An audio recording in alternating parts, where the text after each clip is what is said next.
May we have the next question from brother here? Your name and profession?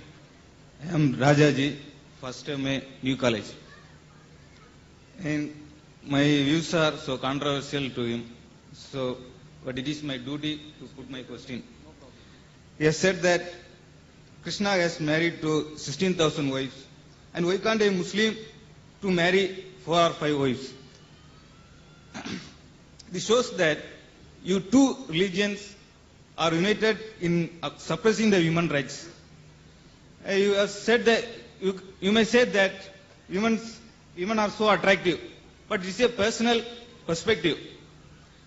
And if you find so your views are corrupted and your mind is corrupted, the concept of beauty itself is also changing. Once Cleopatra was beautiful, but it is not so. Now Aishwarya Rai ranks first. And you are also suggested for the original text, but it creates only the fanatics and fundamentalists. When you are convinced to a particular religious ideology, you find no wrong in your crimes. That is the thing which happened in Gujarat, where 2,000 Muslims are murdered in the streets. No God has come, only communists and some Democrats' efforts were there. People are renouncing all the religious values. And for you like persons that it has come to as shock values. Religion is failed and not the people. So please allow the people to free and allow them to join their social movements like communist and Naxalbari movements. That is. The brother, I believe, is a communist. He's asked a very good question. He's saying that if Hinduism allows and Krishna has married 16,108 wives and Islam allows, so Hinduism and Islam is joining in suppressing the women, according to you. According to him, brother, he's saying Cleopatra was beautiful, today she is not. Aishwarya Rai is number one. For you, not for me. So what is beautiful for you may not be beautiful for me. I do agree with you. It is a perspective. I do agree with you. Aishwarya Rai may be number one for you, not for me. So we realize, brother, the concept of difference changes. And I give the example, what is modest in America is not modest here. What is modest here is not modest in America. Who's to decide? I do agree with you. If you think that marrying more than one wife is suppressing the woman, who's going to take care of the millions of women? You? Who will take care? Will your communist movement take care? Allah, in the glorious Quran, gives you the solution to the problems of humankind. The solution doesn't go down your throat. I'm asking you a question today. There are millions and millions of women more than men. Who's going to take care of them? Who? Even if you give them charity every month, that charity will not be sufficient. You have, see, man and woman have been made sexual by nature. Allah says in the Quran, in Surah Rum, chapter number 30, verse 21, He has put love and mercy between their hearts. I am a medical doctor. I am a medical doctor. A woman cannot remain virgin throughout her life. Cannot, it's not possible. What are you going to do? What will happen? They go to prostitution. What will a communism do for them? What is the solution? No solution. Allah gives the solution, our creator. The solution doesn't go down the throat. So the problem is, brother, the solution is that you give a better solution. Can you think of a better solution? That when it is not in Islam, it's not compulsory to marry more than one wife. It's not compulsory to marry 4. I don't know of a single Indian Muslim who has got 4 wives. I don't know of any. There are other foreigners Muslim who have got. But the thing is, you have to realize, brother, this is the solution. Everyone cannot marry more than one woman. Everyone cannot. But certain men who can do justice between the wife, Allah has given them permission. If they can do justice, what is troubling? You have to understand, where are we suppressing them? We are uplifting them. The so-called modernity you're talking about in America, in the name of art and culture, what are they doing? They're degrading the woman. Your talk of women's liberalization is nothing but it is an exploitation of a body, degradation of honor and deprivation of a soul. The Western society claiming to uplift the woman have actually degraded her to a concubine, to a mistress and society butterflies which are hidden behind the colorful skin of art and culture. In the name of art and culture, Aishwarya Rai, what is that? Modeling, is it right? So the problem is, brother, you have to put your thinking right is important. We don't want to sell our daughters. We don't want to sell our mothers. If you want, you can do it. And the famous ad, I'm told, which I gave the example last time, of the BMW. Someone told me, very famous ad. You know BMW car? It's a very famous car. Youngsters go in competition with Mercedes. In the ad, there's a woman standing in a bikini in front of the ad. Test drive her now. Who, the girl or the car? America happens in one of the most advanced countries. These Americans who talk about that Islam degrades the women, do you know, out of those people accepting Islam, today Islam is the fastest growing religion. Out of those people accepting Islam, 2/3 of the people are women. If Islam degrades the women, then why are the American women accepting Islam? Why are the American men accepting Islam? Who forced Dr. Abu Amna Bilal to accept Islam? Who forced Brother Abdul Rahim Green to accept Islam? Who? If you see the women, 2/3 of the women, they are accepting Islam. Why? If Islam degrades the women, why will they accept Islam? Because they know that Islam gives security to the women. Islam uplifts the women. That security may not go with your purpose of making money in art and culture. Like the politicians, they want to divide and rule. These people of art and culture talking about uplifting the women, beauty contests, they're selling cosmetics. They make billions of dollars. You know that the beauty contest for what? In the name of beauty contest, they are making billions of dollars. So just because they want to make billions of dollars, many of them want to go and see. So if you realize, brother, we don't believe in exhibiting our women in front of public. We respect them, we love them, and we revere them. We don't want to degrade them. आपने कहा कि हिंदू जो है पत्थर, पहाड़, पानी, इन सब की जो इबादत करते हैं, मेरे अंदाज से इसमें थोड़ी सी गलतफहमी है। आज साइंस भी ये मानती है कि जो सॉलिड मैटर है, it is a form of energy, और वो एनर्जी को हमने खुदा या मतलब इन सब चीज़ों के बीच में जो एनर्जी है वही अल्लाह ताला, खुदा, जिस नाम से भी हम पुकारें, हम उस एनर्जी जिसने इन सब को पैदा किया, जो आपके बीच में से बोल रही है, जो मेरे बीच में से सुन रही है, जो अब मेरे अंदर से बोल रही है और इन सब के बीच में से सुन रही है, उसी को अल्लाह ताला कहते हैं। वही बोल रहा है, वही सुन रहा है, और उसी के कहने के मुताबिक हम यहाँ तक पहुँचते हैं। तो जो पत्थर की मूर्ति की पूजा कर रहे हैं, वो पत्थर के अंदर नूर को देखते हैं और उस नूर की पूजा करते हैं, जिसे कहा है, कबीर ने कहा है कि अव्वल अल्लाह नूर उपाया, कुदरत पे के सब बंदे, एक नूर ते सब जग उपजा, कौन भले कौन मंदे। तो उस नूर को जिसने जहां देखा, जब एक हिंदू किसी को नमस्ते करता है तो वो इंसान को नहीं कर रहा, वो उसके अंदर बैठे हुए परमात्मा को देख के कहता है कि नमस्ते, मैं तुम्हारे आगे झुकता हूँ, और वो जवाब में देता है कि नमस्ते।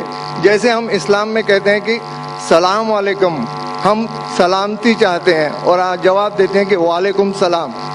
तो मेरा इतना ही कहना था कि वो नूर जब हम सब में देखना चालू कर देंगे तो उसके बाद किसी भाईचारे की ज़रूरत नहीं रह जाएगी, क्योंकि पहले जो हिंदू की भी पूजा है उसमें कहते हैं कि अंतरिक्षा है शांति ही, वनस्पता है शांति ही, सर्वे भवन्तु सुखिना, सर्वे संतु निरामया। मतलब अंतरिक्ष में तारे भी शांत हों, जंगलों में वनस्पतियां शांत हों, सभी लोग शांत हों, सभी लोग सुखी हों, ये प्रार्थना, ये एक हिंदू धर्म की बुनियाद है। और हर धर्म की, इस्लाम की, हिंदू धर्म की, सिखिज्म की, सभी ने हर एक की भलाई और हर एक की शांति, हर एक के भाईचारे की बात की है। अगर इसमें कुछ आपको गैर वाजिब लगे तो मुझे। नहीं, भाई साहब अवतार सिंह, आपने बहुत अहम सवाल किया और एक बेहतरीन सवाल किया, और इस सवाल के जरिए कुछ लोगों के दिमाग में जो गलतफहमी वो भी इंशाल्लाह दूर हो जाएंगी, और आपके साथ जो गलतफहमी वो भी इंशाल्लाह दूर हो जाएंगी। आपने बिल्कुल सही फरमाया कि हिंदू धर्म ने हिंदू ये समझते हैं कि जब पत्थर को पूछते हैं तो एनर्जी, आपने साइंस के बारे में कहा एनर्जी है, आपके इसमें एनर्जी, मेरे इसमें, मैं एनर्जी के बारे में बिल्कुल मुझे कोई इख्तिलाफ नहीं है, एनर्जी है। लेकिन ये कहना कि ये एनर्जी अल्लाह है, ये एनर्जी खुदा है, ना कुरान में लिखा है ना वेद में लिखा है। पॉइंट नंबर 1, ये आपकी गलत फहमी है कि ये एनर्जी खुदा है। कुरान में लिखा है कि उसके जैसा कोई नहीं है, there is nothing like it, वलम यकुल लहू कुफुवन अहद, उसके जैसा कोई नहीं है। यही चीज बाइबल में लिखा है, there is nothing like unto it in the heaven above, in the earth beneath, in the water beneath the earth. भगवान के जैसा मुमकिन ही नहीं कोई भी चीज, आसमान में हो, धरती पे हो, जमीन पे हो, ना कंकर, ना पत्थर, ना मूर्ति।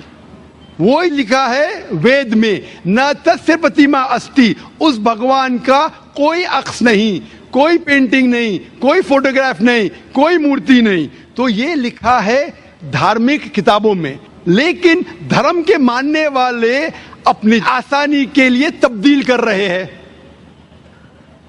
मिसाल के तौर पे आप सपोज बिजनेसमैन हैं, आप एक कंपनी के मालिक हैं, आप एक अपना पुराना उसूल, किस तरीके से कंपनी चलना चाहिए, उसूल से चलते आ रही है।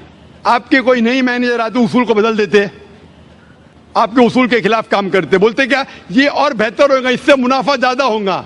आपके उसूल है कुछ, आपके उसूल होंगे क्या मैं ईमानदारी से काम करूं, आपके मैनेजर के उसूल होंगे ईमानदारी को छोड़ो पैसे ज्यादा कमाने के। आपको जब पता चलेगा आपका मैनेजर आपके उसूल को तोड़ रहा है, बोलेगा मालिक ज्यादा पैसे मिलेंगे, रिश्वत दो। आप उससे सहमत है? आप बोलेंगे ज्यादा पैसे छोड़ो, मिलते क्या नहीं मिलते, रिश्वत देना हराम है। तो इस तरीके से अल्लाह ताला ने बुनियादी बातें कह चुकी है किस तरीके से उस ईश्वर की इबादत करना। अभी इंसान अपनी गलतफहमियों में अल्लाह ताला खुदा ईश्वर की बात छोड़ के खुद के तरीके से इबादत करने लगते हैं। और हम क्या कर रहे, उस अजीम खुदा को गाली देते हैं। हम कहते हैं कि खुदा ने बेटा जना, अस्तगफुरुल्लाह। हम खुदा को उस मूर्ति में ले आते, जब लिखा हुआ है श्वेताश्वेतर उपनिषद में, यजुर्वेद में, न तस्य प्रतिमा अस्ति, उस ईश्वर की प्रतिमा नहीं है, हम मूर्ति बनाते हैं। मिसाल के तौर पे अगर मैं किसी को मदद करता हूं और अगर वो शख्स मुझे जानता नहीं जाकिर कैसा दिखता है, मिसाल के तौर पे श्रीलंका में मैं एक स्टूडेंट को मदद करता हूं, रोज 10,000 रुपये भेजता हूं, उसको पता नहीं जाकिर कैसा, क्या करता है वो कॉकरोच बनाता है, कॉकरोच, और रोज सुबह को बोलता है जाकिर शुक्रिया। जब मुझे पता चलेगा उसने मुझे कॉकरोच बनाया, क्या मुझे खुशी होगी? भले वो मुझे कुछ खाली दिल में कहता जाकिर शुक्रिया, काफी है, शुक्रिया नहीं भी कहता था चल जाता था, लेकिन मुझे कॉकरोच बनाया, इंसान से कॉकरोच बनाया। मुझे फर्क पड़े ना पड़े, वो तो बेवकूफ बन रहा है ना। कैसा बेवकूफ इंसान है, मुझे भले फर्क ना पड़ा, मैं दयालु, जान देना मुझे कॉकरोच में क्या फर्क पड़ा, मैं बोलूंगा क्या बेवकूफ इंसान है, क्या बेवकूफ इंसान है कि कॉकरोच के सामने झुक रहा है। तो इसी तरीके से खुदा ने हर मजहबी किताब में दिखाया हुआ है किस तरीके से उसकी इबादत करे, किस तरीके से उसकी बात माने। हम आते हैं और अपने तरीके से सोचने लगते हैं एनर्जी इज गॉड। कहां नहीं लिखेला एनर्जी इज गॉड? आपने बिल्कुल आपके सवाल का जवाब खुद आपने दिया। आपने एक मिसाल दी कि हिंदू लोग कहते हैं नमस्ते। नमस्ते का लफ्ज किधर से आता है आपको शायद पता होगा। नमस्ते आता है इदम नममे से। इदम नममे मतलब मैं आपके सामने झुकता हूं, मैं आपकी इबादत करता हूं, बराबर। इदम नममे, आप कहना चाहते मैं आपके अंदर ईश्वर की इबादत करता हूं। मिसाल के तौर पे वो आदमी चोर है, वो गलत काम कर रहा है, बलात्कार कर रहा है, आप उसको ईश्वर बोलेंगे? आप ईश्वर को इतना घटिया समझ गए? वो बलात्कार करने वाले इंसान को बोलते हैं आप ईश्वर है। इससे भाईचारगी बढ़ेगी नहीं घटेगी। वो बलात्कार करने वाले को, वो चोर को, वो डाकू को मैं ईश्वर मान रहा हूं, उसके सामने झुक रहा हूं। अल्लाह को क्यों गाली दे रहे, ईश्वर को क्यों गाली दे रहे, खुदा को क्यों गाली दे रहे? इस्लाम में, इस्लाम की भी आपने मिसाल दी, इस्लाम में हम कहते हैं अस्सलामु अलैकुम। अल्लाह ताला से फरमाते इस इंसान पे सलामती दे, चाहे वो अच्छा इंसान है तो भी सलामती देने की बात अच्छी है, चाहे वो चोर या डाकू हो। मैं बोलूंगा अस्सलामु अलैकुम, मैं कह रहा हूं या अल्लाह, या रब, या खुदा, या ईश्वर, या भगवान, इस डाकू पे रहमत फरमा। कुछ बुरी बात है ना? मैं अल्लाह को गाली दे रहा हूं, उसके लिए दुआ दे रहा हूं कि तू गलत काम छोड़ और सही रास्ते पे आ। अगर मैं उसको खुदा मानूंगा तो खुश हो जाएगा, वो और चोरी करेगा, वो और बलात्कार करेगा। कोई भी धर्म में ही नहीं सिखाता। ये धर्म के मानने वाले अपनी खुद की इजाज करते हैं, इसे कहते हैं इनोवेशन, बिदात। जिस तरीके से खुदा ने सिखाया है कि उसकी इबादत करे, उसी तरीके से हमें करना चाहिए। तब्दीली लाएंगे, हम समझ रहे हैं कि भाईचारा बढ़ेगा, भाईचारा नहीं बढ़ेगा, भाईचारा घटेगा। लेकिन अगर मैं आपसे कहूंगा अवतार सिंह अस्सलाम वालेकुम, मैं अल्लाह से दुआ करता हूं कि आप पे सलामती हो, आप पे अमन हो, आप मुझे बोलो इससे भाईचारा ज्यादा बढ़ेगा या कहने से भाई मैं आपको ईश्वर मानता हूं और फिर आपकी बात नहीं मानूं मैं? फिर अगर आप मुझे बोलेंगे चलो भाई शराब पीने चलो, चलो भाई लड़की के साथ रात गुजारेंगे, तो मैं क्या बोलूंगा? अरे मेरे भगवान मुझे बुला रहा है। तो ये कहना अस्सलाम वालेकुम मतलब मैं अल्लाह से दुआ करता हूं कि ये इंसान के ऊपर सलामती हो। अच्छा इंसान पे भी सलामती कहना अच्छी बात है, बुरा इंसान पे भी सलामती कहना अच्छी बात है। तो इस तरीके से इस्लाम में जो ग्रीटिंग है उससे किसी को नुकसान नहीं होता है, ना it is hypocrisy, it is the best way of भाईचारा। और कुरान में कहा गया है सूरह निसा में सूरह नंबर 4 आयत नंबर 86 में 86, वह इज़ा हुई तुम मतलब अगर कोई आपको सलाम देता है तो आप उससे अच्छा सलाम दो, कम से कम उस जैसा, क्योंकि अल्लाह ताला हिसाब रखता है। मतलब अगर आप अस्सलाम वालेकुम कहेंगे, मुझे कहना चाहिए वालेकुम अस्सलाम व रहमतुल्लाह। अगर आप कहेंगे अस्सलाम वालेकुम व रहमतुल्लाह, मैं कहूंगा वालेकुम अस्सलाम व रहमतुल्लाह व बरकातहू, और बेहतरीन होना चाहिए या कम से कम यकसा।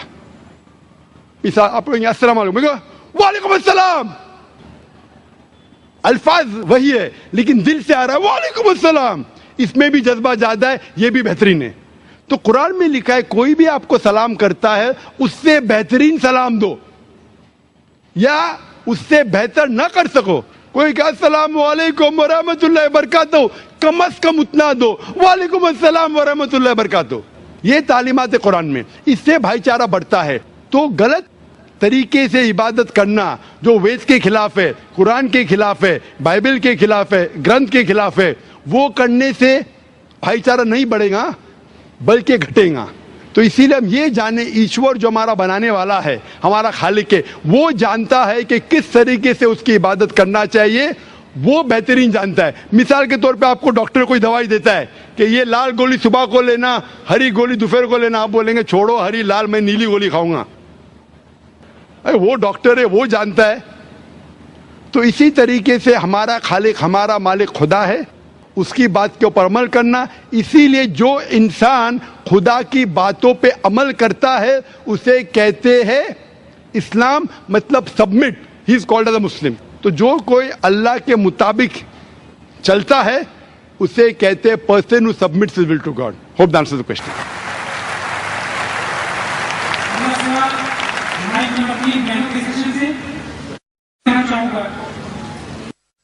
अपने सवाल मुख्तसर अंदाज में रखें, प्रश्न करना हो तो संक्षेप में करें। बहनों के सेक्शन से। My name is Deepa. I'm a student. My question is, who wrote the Quran and Bible? Who is the author? And please explain. बहन ने अच्छा सवाल पूछा है कि कुरान का लेखक कौन है? Who is the author of the Quran? Who is the author of the Bible? Quran को किसने लिखा, बाइबल को किसने लिखा? कुरान मजीद में लिखा है कि अल्लाह सुब्हाना व तआला ने कई वही और किताबें नाजिल की। नाम से सिर्फ 4 का जिक्र है, वो है तौरा, ज़बूर, इंजील और कुरान। तौरा वो वही है जो अल्लाह सुब्हाना व तआला खुदा ने मूसा अलैहि सलाम पे नाजिल की। ज़बूर वो वही है, वो किताब है जो खुदा ने दाऊद अलैहि सलाम पे नाजिल की। इंजील वो किताब है, वो वही है जो अल्लाह सुब्हाना व तआला खुदा ने ईसा अलैहि सलाम, Jesus Christ peace be upon him पे नाजिल की। और कुरान खुदा अल्लाह की आखिरी किताब है जो आखिरी नबी मोहम्मद सल्लल्लाहु अलैहि वसल्लम पे नाजिल की। ये 4 किताबों का जिक्र कुरान मजीद में नाम से आता है। उसके अलावा अल्लाह ताला फरमाते सूरह राद में सूरह नंबर 13 आयत नंबर 38 में कि अल्लाह सुब्हाना व तआला ने हर दौर में एक किताब नाजिल की, लेकिन नाम से सिर्फ 4 है। तो कुरान मजीद का author is God, the author of Quran is God. और इसके ऊपर मैं तकरीर की थी पहले पीस कॉन्फ्रेंस में Is the Quran God's word? सबसे पहला कॉन्फ्रेंस. तो इस कुरान का लेखक, ऑथर खुदा है, अल्लाह है. और जैसे मैंने कहा कि 4 आसमानी किताब, 4 वही का जिक्र आता है, तौरा, ज़बूर, इंजील और कुरान. जहां तक कि बाइबल का सवाल है, बाइबल जो है आज जो क्रिश्चियन लोग पढ़ते हैं, क्रिश्चियन स्कॉलर्स के हिसाब से उसके अंदर मिलावट है, उसमें कॉन्कॉक्शन है, फैब्रिकेशन है, इंटरपोलेशन है. इसीलिए वो इंजील जो अल्लाह सुब्हाना व तआला ने ईसा अलैहिस्सलाम पे नाजिल किया था, वो ये बाइबल नहीं है. उसमें हो सकता है कि चंद अल्फाज उस बाइबल में महफूज है, लेकिन पूरे तौर पे ये बाइबल हम नहीं कह सकते कि खुदा का कलाम है या अल्लाह का कलाम है. इसमें मिलावट है. हो सकता है कि कुछ अल्लाह के कलमात हो, इसके अंदर खुदा के कलमात के अलावा ईसा अलैहिस्सलाम ने खुद जो कहा वो भी है, जो हिस्टोरियन ने कहा वो भी है. इसमें कितनी गलत चीज लिखी गई है. अगर आप बाइबल को गौर से पढ़ेंगे तो कई वर्सेस, कई चैप्टर, मुझे बुरा लगता है कहने के लिए, पोर्नोग्राफी में शामिल होंगे. तो मैं ये नहीं कह सकता हूं कि ये पोर्नोग्राफी का पोर्शन खुदा ने नाजिल किया. इसीलिए बाइबल महफूज नहीं है. हम ईमान लाते हैं कि जो वही अल्लाह ने ईसा अलैहिस्सलाम पे नाजिल की इंजील, उसे हम मानते खुदा का कलाम. लेकिन ये बाइबल जो आज उनके पास है वो खुदा का कलाम नहीं, मिक्सचर है. लेकिन क्योंकि कुरान आखिरी कलाम है अल्लाह का और हम उसे कहते फुरकान, फर्क हक और बातिल के दरमियान जानने के लिए जो चीज बाइबल में लिखी है, जो कुरान से मिलती है, हमें कोई एतराज नहीं मानने के लिए कि वो पोर्शन, वो चीज बाइबल का हो सकता है कि अल्लाह का कलाम है, लेकिन बाकी चीज हम बिल्कुल नहीं कह सकते कि अल्लाह का कलाम है. It is a mixture. Hope that answers the question. Yes, sister. Mic number 4.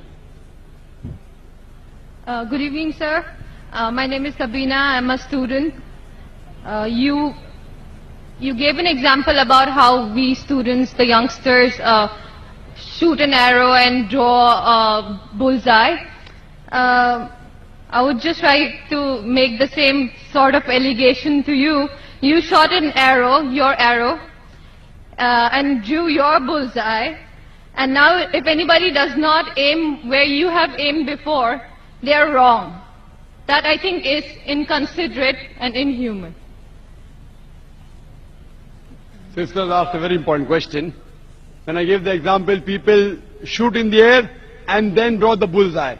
She's saying and alleging, even I have done the same. And if people don't agree, then I don't agree with them. Sister, please tell me, where was my arrow wrong? Which part of my lecture was putting I gave example that people do graduation. Why do graduation? I don't know. What you will do? I don't know. After passing, what job you will take? I don't know. I gave example. Now you, sister, give me an example in my lecture. Which part of my lecture was shooting the air, shooting the arrow in the air and drawing a bullseye? If not, then I would tell you that you are shooting in the air and then drawing the bullseye. But you already said it. Sister, which part of my lecture? I give you a chance to reply.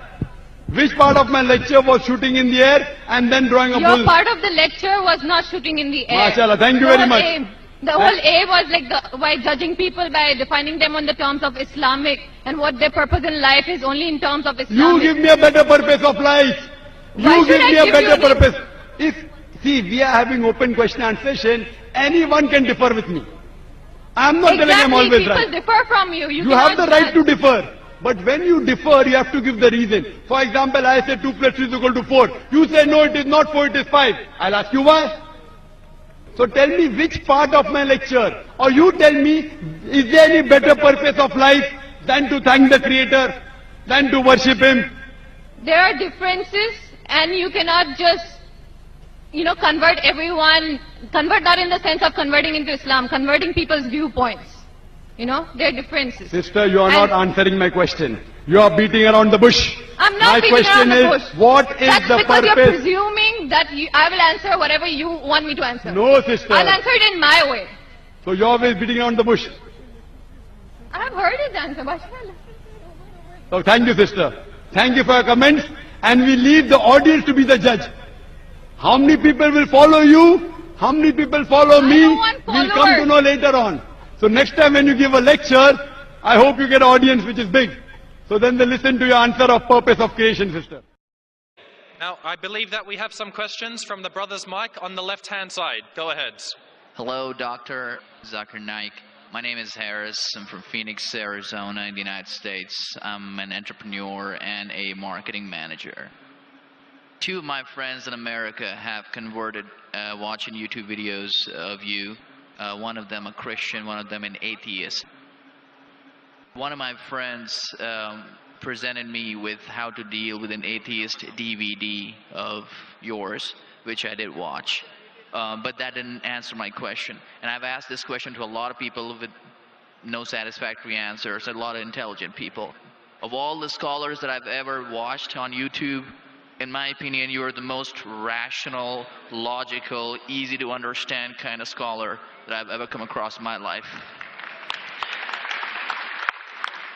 And it is really important that this question is answered because I've never had a satisfactory answer for this question. My question is like a coin with two sides. The first side of it is this, and this is the question. I'm somewhere between an atheist and agnostic. I'm not sure where. God has created this entire universe, and the Quran speaks a lot about how it has taken so many days and mountains and this and that, and life is going to be a test and whatnot. My question is, way before God decided to create this entire universe, before he decided to put human beings, before he decided to send Prophet Muhammad or Adam and Eve, way before he even planned about doing any of this, he knew the end result of it. He knows in the end he will be disappointed by certain people and he will throw them in hellfire. He knows they will be burning. He knows they'll be tortured, and that is when they'll be repenting for what they've done. Way before he created the entire universe, he knows the outcome is gonna be bad. It may be good for certain people who are in heaven, but he knows that he can save those people from being in hell. Way before he even decided to go ahead with the creation. Yet he decides to go ahead with it, with all his godly logic. Why would he want to do that? The question, if I can just put it in this manner, how can God be so sadistic that he would actually go ahead with a plan which he knows is going to end up in that manner? That's the first side of the coin. The second side of the coin is, for some reason, if I believe that, okay, God is almighty and he understands everything is great, God is great. Why is God insisting in the Quran that look at the mountains, look at the protons, the electrons, this and that, everything is so synchronized, how amazing I am. Why is he forcing us to find his creation amazing when it is a piece of cake for God? I mean, he just had to say kun and it was done. Then why is it a big deal if God has made this entire universe which is so amazing? Because for God it's nothing. So I should not be really amazed at his creation. He can do much more than this. So I do not understand why he wants us to respect what he's done or find it amazing what he has done. The brother asked a very good question and a very intellectual question. It's a very good question. And he has seen some of my tapes on YouTube, even of atheism. And this question that is troubling him, he hasn't got the answer to. The brother asked a question that Almighty God knows everything. Before he created the heaven and the earth, before he created human being, before Prophet Muhammad came here, peace be upon him, he knew everything. If he knew that some will go to heaven, majority will go to hell, so why did he create the human being? Isn't it sadistic? Is the basic question, correct? Right. Second question, I'll come to it later on. Brother told you that majority will go to hell. Well, even if one person is going, it doesn't make any sense. Even if one person goes to he could avoid that. Hell, he could have avoided that. I mean, he could avoid being disappointed. Of course. I'll reply. The brother said, even if one person goes to hell, it is as though God would be disappointed. God doesn't get disappointed ever. Now coming to your question, I started a school. And you may have heard Islamic International School. If a teacher takes an examination, if she is just, while she is giving the examination, she writes in the maths paper 2 plus 2 is equal to how much? The student in front of her or him, the teacher, writes 5. She can very well tell the student, change 5 to 4. Would it be just on the teacher during the test and examination to correct a student who's writing a wrong answer? Right, but if she has an option that the student doesn't need to do any of that and still No, just no, go I'm and get the asking you a certificate, simple she doesn't have question. to. I'm asking you a simple question. The teacher has given the question paper. Right. All the students In were that informed about circumstance, it. You're right. For that particular situation, For it's fine. that particular situation, the teacher can tell, dear student, change 5 to 4. What will the other students think about? Unjust. But God Correct. can be just at the same time. He can create a completely different condition. He doesn't have to go ahead with that situation. He's not bound by any situation. Brother is saying Almighty God can create something which is perfect and will not make mistake, correct? That Right. God has already done. He created the angels. God created the angels. The angel never go against any commandment of God. But human being is a better creation than angel. The angels have got no free will of their own. If you have heard my tapes, if you have not heard, I'll tell you now. The angels are a creation of Almighty God, but not the best creation. Almighty God created the human beings. The human beings have a free will to go against God or to follow God. If you have chosen to be a human being, if you disobey His commandments, you go to hell. If you obey His commandments, you're superior than the angel. Because the angel doesn't have a free will of his own, then he follows God. It's nothing great. The human beings are the better creation of Almighty God. Almighty God has given a free will. That's a different question that Almighty God knows. Because He has ilm-e-ghaib, He has knowledge of the future. He is more superior. So He has created such a creation which has a free will. The fault is of human being, not God. No, but God has created us with that fault. And He knows He can avoid that. Not fault. It's not fault, brother. It is free will. Why is He giving us a free will when He knows He's going to eventually put these many people in hell? Why is He doing something? That is a different creation. Like, would you want to create something which can think on its own, or would Why you want would to? someone so compassionate can also Brother, be that's what something I at the tell same you. time? What you want, God has already created an angel. I'm asking you, which is better? An angel following Almighty God or a human being following Almighty God? Which is better? For me, absolutely, if I get a second chance, I would want to be an angel. Why would I risk going to Second hell? chance, correct. That's why Almighty God says in Surah Araf, chapter number 7, verse number 172, Almighty God brought all the human beings from the loin of Adam and asked them, is there one God? All agreed. Almighty God says in Surah Hashar, chapter 59, verse number 21, if Almighty God revealed the Quran on the mountain would shudder down. Almighty God says in Surah Azab, chapter 33, verse number 72, it is the human beings who were fools who said we want to be human beings. You and I were fools. Now you cannot backtrack.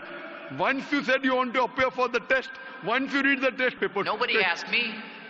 They asked Adam and Eve. No, brother. Quran says every human being was asked. And then it is washed off. This memory is washed off. If the memory is there, where is the test? Almighty God says in the Quran, do you want to be a human being? If you become a human being, you can become superior to an angel or can get inferior. If you don't want to become a human being, just pass. Even for argument's Brother, sake, even in that please let me complete. You ask the question. All right, go If ahead. you Sorry. interject, how will I answer? Sure, go ahead. So Almighty God asked the human beings, and the Quran says, we human beings were fools, you and I both, were fools who opted for the test. Now once you undergo a test, if you follow the commandment after free will, you be superior to an angel. If you disobey Allah, you become inferior to an angel. We wanted to pass with distinction, you and I. You and I. You told, I don't remember. Of course you will not remember. And even I don't remember. But I believe in the Quran. On the day of judgment, Almighty God says, not a single human being will object to the justice of Allah. That will come to know on the day of judgment. Only thing we'll say, please give us one more chance. Almighty God will say it's too late.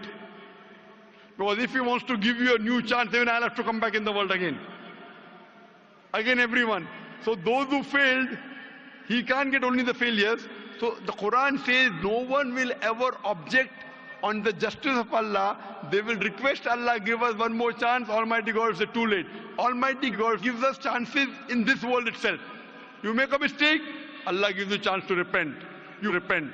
Allah forgives you. Again you make a mistake. Once you die, it's only one. So as far as the first question is concerned, why did God create? Because it's a better creation. Any logical person, including you, has to agree that a person who has the free will is a better creation than a person who has no free will.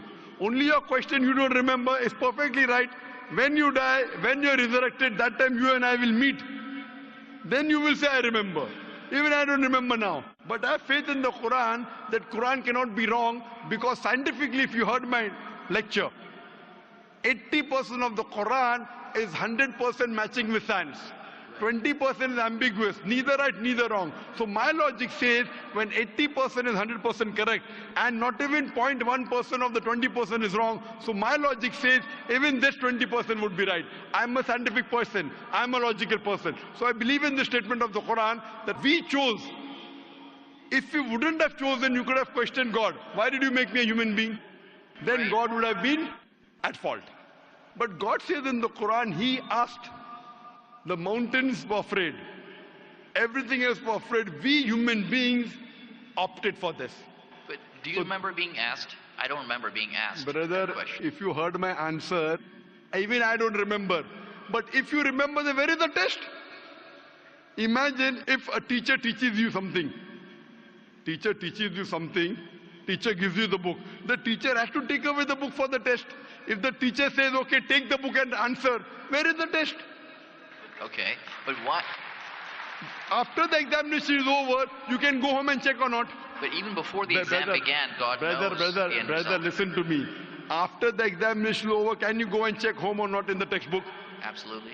But during the examination, can you check? No. So now the examination is going on, brother. Once it's over, you can check. If you tell teacher, I want to see the textbook, I don't remember. No. During the examination, you cannot refer to the textbook, it will be called cheating. Correct? So once the examination is over, if you don't remember, you tell God, what is this illogical? But Quran says not a single human being will object to the justice. Let the test go over. So today, I being a scientific person, I being a logical person, based on my knowledge of science, based on my logic, when I read the other scriptures and when I read the Quran, I find Quran is the only book, only religious scripture on the face of the earth which passes this test. So therefore I, being a scientific person, being a logical person, agree, okay, fine. This statement of the Quran also has to be right. I don't remember, that's the test. If I remember, where is the test? So that answers the first part of the question. First part, that saying that God was sadist. God is not sadist. For example, I start a medical college. I want the school students to go to medical. How many students who go to school enter the medical college? Just roughly, can you guess? Few. Surely less than 5%. Less than maybe 1%. So why did you make a college where only 1% can enter? Fine. It is for selected few. So same way God made heaven, Jannah, Jannat-e-Firdaus. Everyone cannot go to Jannat-e-Firdaus. Why not? Sorry? Why not? Why can't everyone go to medical college? Because it's human capacity. If humans were capable of being able to put everyone in medical college, they would. That's the way we are made. The same way everyone cannot become a doctor. Only those who have the capacity. Same way everyone cannot go to Jannat-e-Firdaus, the high levels of paradise. We have to strive. God has given you capacity. If you don't follow His guidance, you cannot. If you follow His guidance, to go to Jannah is very easy. If you're intelligent, it's very easy. If you're intelligent and if you're truthful to yourself. But if you're not truthful to yourself, even a non-intelligent man can go to Jannah. Only thing, you should be truthful. God has given you different options how to follow Him. Some people think they are smart. I tell them they're extra smart. If they were smart, they would see it is crystal clear, in black and white, that this is the word of God, you have to follow it. That's the reason Francis Bacon said, little knowledge of science makes you an atheist, in-depth knowledge of science makes you a believer in God. So I wouldn't say God is sadist. I said we were fools who opted to undergo the test. Not God. God gave you an option. What do you want to be? We chose. So we are responsible, not God. God is not a sadist, we are fools. That's what the Quran says. On the day of judgment you will come to know, inshallah, you and I both. Inshallah, if I go to Jannah, inshallah, I'll pray to God, I'll thank God. You know, I was a good person, I choose to be a human being. If you pass that, if you fail, then we will curse our own self. Hope that answers the question. The second part? Sorry, what was the second part? That even if I believe how almighty he is, how knowledgeable he is, why is he so bent on convincing us, look at the mountains, look at the electrons, look at the protons? Right. The second part of the question was that why does Almighty God give references of the mountain that He's created this? For Him it is peanuts. So why is He talking? You know why is He saying? He's saying these peanut things, mountain, they would shudder. You human being who are superior, why don't you understand? Quran says in Surah Hashar chapter 59 verse number 21, had the Quran been revealed on the mountain would have fallen down to utter ruin. But to us human beings it makes no difference. He's giving these examples to show that these things which are so powerful, the mountains etc. which He has created, would have submitted their will. Why don't you human beings do? He's trying to give an example that we are fools. He's not trying to praise Himself. And whenever He asks us to praise Him, or when He says, we say Allahu Akbar, God is the greatest. Do you think it will change Allah? No. Whether you say 1,000 times Allahu Akbar or 1,000,000 times, He cannot become greater. He's already the greatest. The reason we say these things is because it is our human mentality, our human nature, that we follow the people who are famous, we follow the people who we praise. For example, your mother has a heart attack. There is an unknown person on the street who gives you the treatment. And you heard that the best heart specialist in the world is Dr. X. Now, will you follow Dr. X's advice or the person on the street who you don't know? Dr. X. Why? Because Dr. X is famous. People know him. He's the best in the world. So the reason in our salah, in our life, we say Allahu Akbar, Allah is the greatest, Allah is the most wise, Allah is the most intelligent. Why? If we say that, it doesn't benefit Allah. It benefits us. That if we praise Him, we follow Him. If we follow, we go to Jannah. To Allah, it makes no difference. Therefore, Allah says, will you not then believe? Will you not then understand? That means the Quran is revealed to the people for understanding. So He's giving this example not to make Himself great. He's already the greatest. Whether you say 1,000,000 times Allah is the greatest, it will not make a difference to Allah. He's telling it to you. Allah says in the Quran, Allah does not require you, you require Him. So when we praise Him, it is human psychology that the person you praise, person you talk great about, you tend to follow his advice. By following his advice, it will benefit you, it will not benefit him. He is already the greatest. He is already the merciful. So these are rules and regulations laid down. He is our creator. He knows our mindset. So the reason he speaks about this, then, such a best. Like, you are a student of science, correct? I am also a student of science. The moment I come to know, Allah mentioned these scientific facts which we came to know today, 50 years back, it increases my faith in Allah. Allah says in Surah Fussilat chapter 41 verse 53, Sanuri mayatina fil afaqi wa fi anfusihim hatta yatabayyana annahu al-haq.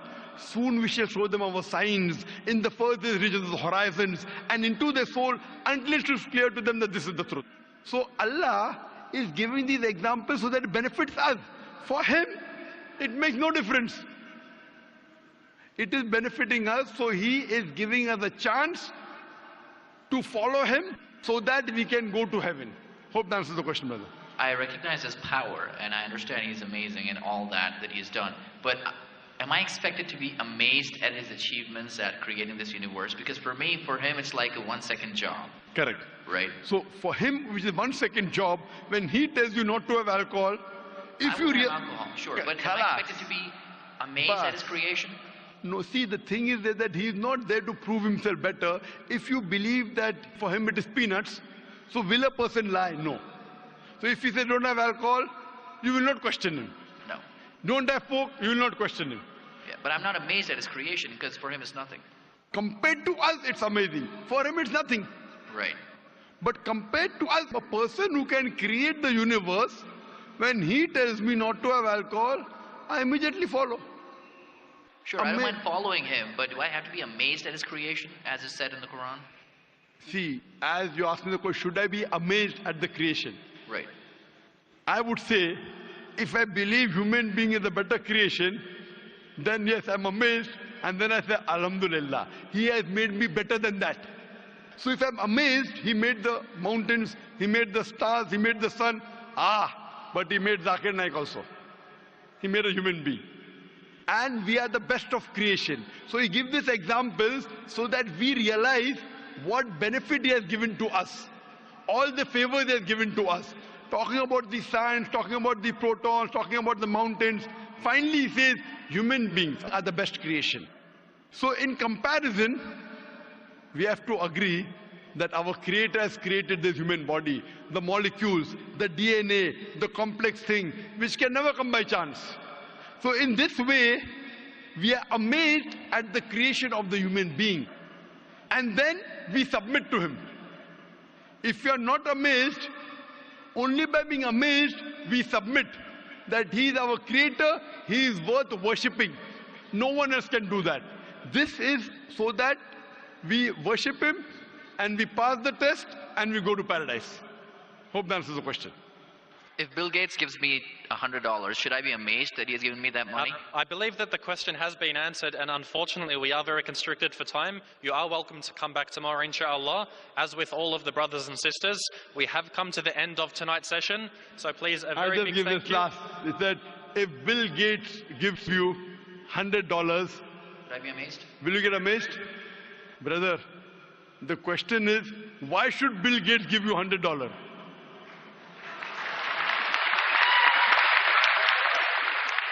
If you tell me a Tom, Dick and Harry gives you $100, nothing to be amazed. Bill Gates gave me $100. It's something that he gave you. Why did he give you? Why not somebody else? Why? The question is, why did he give you is the question. Okay.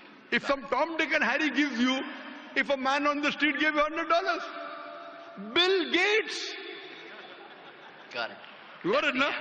Got it. I got that. So now you're convinced, huh? Yes, absolutely. That is the answer. So inshallah, I hope that we'll come closer to Islam. So I should not be amazed at the fact that he's given me the money. I should be amazed it's him who's giving the money. Alhamdulillah. Got it. So it was worth the time extending. Alhamdulillah.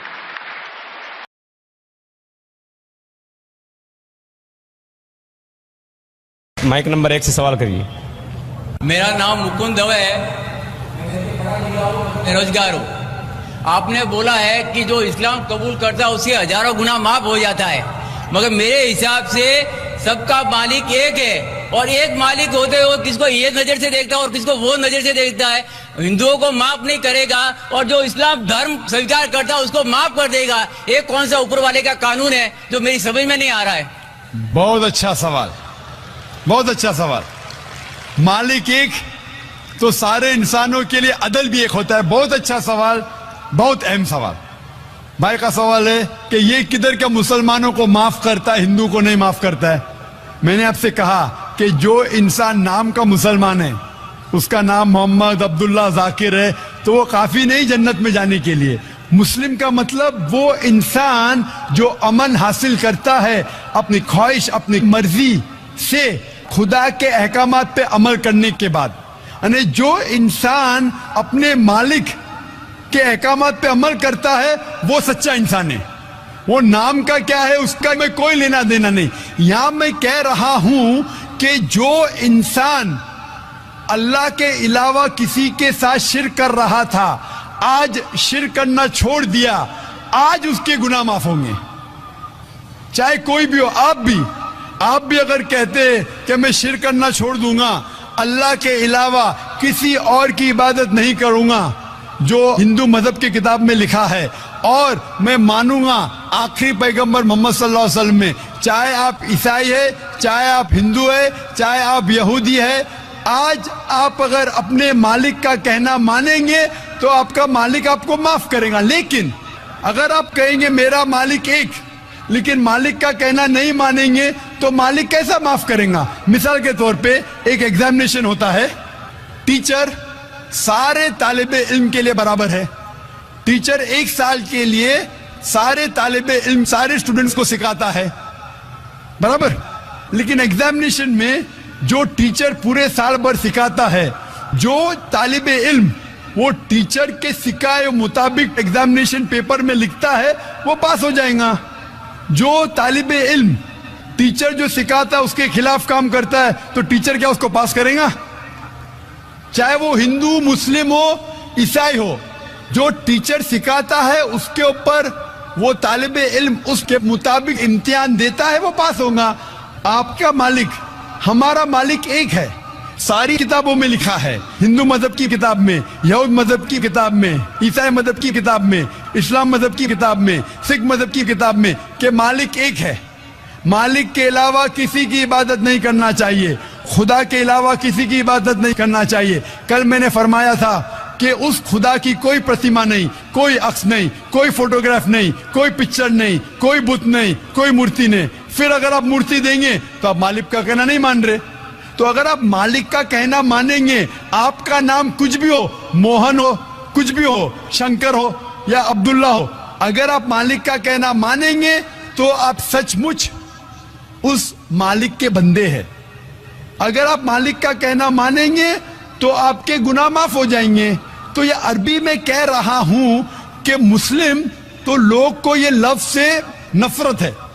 अगर नफरत है तो मैं मुस्लिम लफ्ज को निकालता हूं, मैं ये कहता हूं जो भी इंसान अपने मालिक का कहना मानता है उसे अरबी में कहते हैं मुस्लिम। लेकिन आपको मुस्लिम शब्द से नफरत है, मुस्लिम शब्द को निकाल दो। मैं ये कहूंगा जो खुदा के अहकामात पे अमल करता है, खुदा के कलमात पे अमल करता है, ये मानता है कि खुदा एक है, उसके अलावा किसी की पूजा नहीं करना चाहिए, वो इंसान के गुनाह वो मालिक माफ करेगा। आप अगर मानेंगे खुदा एक है, आप मानते खुदा एक है, आप मानते खुदा के अलावा किसी और को पूजना नहीं चाहिए, मानते? हाँ के नहीं मानते? आप मानते बुत परस्ती गलत है, आप मानते कि मूर्ति पूजा गलत है, आप मानते कि आखिरी पैगंबर मोहम्मद सल्लल्लाहु अलैहि वसल्लम है? नहीं मानते। बोलते जैसे शिव शंकर को पैगंबर बोलते हैं, जैसे साईं बाबा को ये सब जो पैगंबर हो गए, ये हर फरिश्ते ऐसे ऐसे आते गए। आपने मेरी 15 तारीख की तकरीर सुनी? मैंने नहीं सुना। मोहम्मद सल्लल्लाहु अलैहि वसल्लम का जिक्र मुख्तलिफ मजहबी किताबों में, आप कैसेट लीजिए, मेरी तकरीर है मोहम्मद सल्लल्लाहु अलैहि वसल्लम का जिक्र मुख्तलिफ मजहबी किताबों में। इसमें मैंने साबित किया हूं कि मजहबी किताब बदलने के बावजूद सब मजहबी किताब में लिखा है कि आखिरी पैगंबर आने वाले हैं। उस आखिरी पैगंबर का नाम है मोहम्मद सल्लल्लाहु अलैहि वसल्लम। आप हिंदू मजहब से ताल्लुक रखते? हिंदू मजहब की किताब में लिखा है, भविष्य पुराना पर्व 3 खंड 3 अध्याय 3 श्लोका 5 से 8 में लिखा है भविष्यवाणी मोहम्मद सल्लल्लाहु अलैहि वसल्लम की। आप पढ़ेंगे भविष्य पुराना पर्व 3 खंड 3 अध्याय 3 श्लोका 10 से 27 में मोहम्मद सल्लल्लाहु अलैहि वसल्लम का जिक्र है। आप कुंटब सुक्ता पढ़िए, अथर्वा वेद में लिखा है, किताब number 20 him number 127 shloka number 1 से 14 में लिखा है मोहम्मद सल्लल्लाहु अलैहि वसल्लम के बारे में। आप पढ़िए अथर्वा वेद किताब नंबर 20 अध्याय नंबर 21 श्लोका नंबर 6 और 7 में मोहम्मद सल्लल्लाहु अलैहि वसल्लम का जिक्र है। मोहम्मद सल्लल्लाहु अलैहि वसल्लम का जिक्र है साम वेद में अहमद जैसा, साम वेद उत्तर चिक मंत्रा नंबर 1500 लिखा है। यजुर्वेद में अध्याय नंबर 31 श्लोका नंबर 18 में। आप पढ़ेंगे ऋग्वेद किताब नंबर 8 अध्याय नंबर 6 वर्ष नंबर 10 में।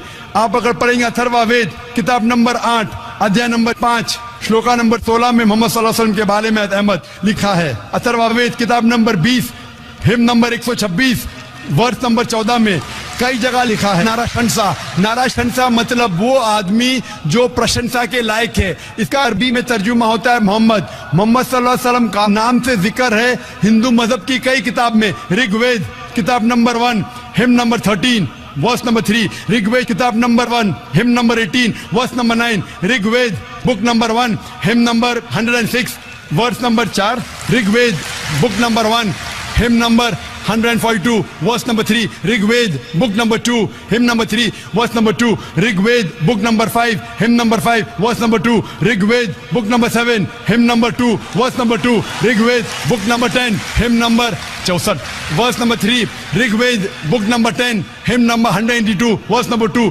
Yajurved, chapter number 20, verse number 55, Yajurved, chapter number 20, verse 37, Yajurved, chapter number 20, verse 57, Yajurved, chapter 21, verse number 31. मैं सिर्फ हवाले दे सकता हूं आपकी किताबों में से सिर्फ घंटों तक जिसमें लिखा है मोहम्मद सल्लल्लाहु अलैहि वसल्लम आखिरी पैगंबर है। आज जो इस्लाम कबूल कर रहे हैं उनको ये समझाओ कि इस्लाम धर्म क्या है, उनको वो समझ में, मेरे भी समझ में नहीं आ रहा है। तो इस्लाम बोलते किसको है? आपने कहा कि जो लोग इस्लाम कबूल कर रहे हो उन्हें समझाओ इस्लाम धर्म क्या है। आप नहीं समझे, वो लोग समझे इसलिए तो इस्लाम कबूल किए। आप भी समझेंगे तो आप भी कबूल करेंगे।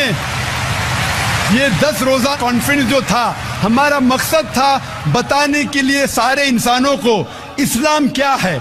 ये मीडिया जो इस्लाम को पेश कर रही है ये तोड़ मड़ोड़ के पेश कर रही है। हमारा मकसद ही था बताने के लिए सारे इंसानों को इस्लाम क्या है। अगर आप इस्लाम को नहीं अब तक जाने तो बेशक कबूल मत करो। जब भी पहचान लेंगे इस्लाम को तो इंशाअल्लाह आप भी शहादत देंगे। मेरी दुआ है अल्लाह सुब्हानहू व तआला से, उस मालिक से कि आपको हिदायत दे कि आप ये माने कि अल्लाह एक है, अल्लाह के अलावा कोई माबूद नहीं और मोहम्मद सल्लल्लाहु अलैहि वसल्लम आखिरी पैगंबर है। मैं कहूँगा वॉलंटियर से कि आपको मेरी DVD दे, मोहम्मद सल्लल्लाहु अलैहि वसल्लम का जिक्र मुख्तलिफ मजहबी किताबों में, उसमें सारे हवाले हैं और एक खुसूसन तकरीर है मोहम्मद सल्लल्लाहु अलैहि वसल्लम का जिक्र हिंदू मजहबी किताब में, सिर्फ हिंदू मजहब में। आप उसको देखो और इंशाअल्लाह आप इस बात को तस्लीम करेंगे आज नहीं तो कल कि अल्लाह एक है, उसके अलावा कोई माबूद नहीं और मोहम्मद सल्लल्लाहु अलैहि वसल्लम आखिरी पैगंबर है। Hope the answer the question. Mic number 3 में कोई खातून तो सवाल करें। माइक नंबर 3 से। यहाँ पे 5 बहनें हैं जिनको शहादा लेना है, अगर आप पांचों का साथ में करा दें।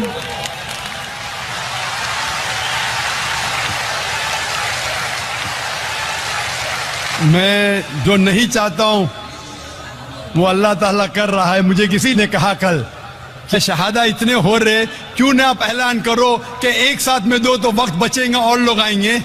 मैंने कहा मैं पब्लिक में नहीं कहना चाहता हूं, लेकिन माशाअल्लाह लोग को पता है कि वक्त कम है तो पांचों बहनें साथ में माइक के नजदीक आ गए। मैं सिर्फ ये पूछना चाहता हूं पांचों बहनों से, क्या कोई भी आप पे जबरदस्ती कर रहा है इस्लाम कबूल करने के लिए? कोई आप पे दबाव डाल रहा है इस्लाम कबूल करने के लिए? आप मानते हैं कि खुदा एक है? हाँ। और अल्लाह के अलावा कोई माबूद नहीं? हाँ। आप मानते हैं कि मोहम्मद सल्लल्लाहु अलैहि वसल्लम आखिरी पैगंबर है? हाँ। मैं सिर्फ ये पूछना चाहता हूँ कि बारी बारी एक बहन अपना नाम कहे, अभी आपका नाम क्या और कौन से मजहब से ताल्लुक रखते, उसके बाद मैं साथ में कलमा पढ़ाऊंगा आपको। मेरा नाम कुसुम पाटिल है, मैं इस्लाम कबूल करना चाहती हूँ। दूसरी बहन अपना नाम फरमा सकती है? मेरा नाम है निर्मला शैलेंद्र गायकवाड़, मगर मेरे शोहर भी उधर आए कलमा पढ़ने के लिए। तो शोहर भी आ सकते हैं। जो भी भाई, अभी वक्त कम है, जो भी भाई और बहन इस्लाम कबूल करना चाहते हैं वो माइक नंबर 1, 2 और 3 पे साथ में आ सकते हैं। 3, 4, 5 वक्त कम है। Recently I suffered a little bit of a BP and I went to the doctor and the first thing he said to me is that stop eating red meat, which is again allowed in Islam. So I would think that if these things could be harmful to the human body, these should not have been allowed by who has created us. So if you can clarify me on that. You went to a doctor and you said you had high BP. Yes. Doctor said you have red meat. Yes. So why does Islam allow red meat?